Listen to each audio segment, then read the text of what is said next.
Yeah, I think the most interesting part for me would be the dynamics area. So you've got acceleration, chill, standard, or insane.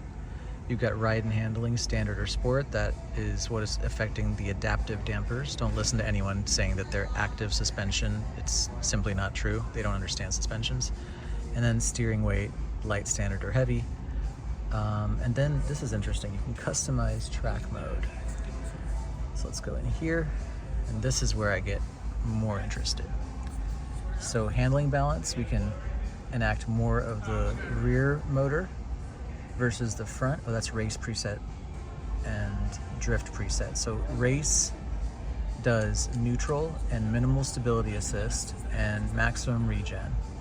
Drift turns off stability, puts, I guess, all of the torque essentially to the rear, turns it into a rear driver, it looks like, and also has regen on maximum, but I can add a new profile. Let's do that.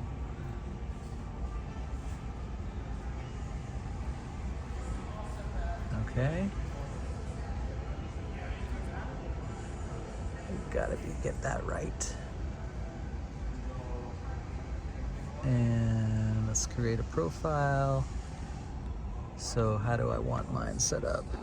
Let's say I want it not all the way rear, but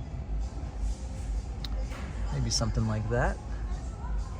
And minimal amount should be good. Maybe reduced, would find out on the road.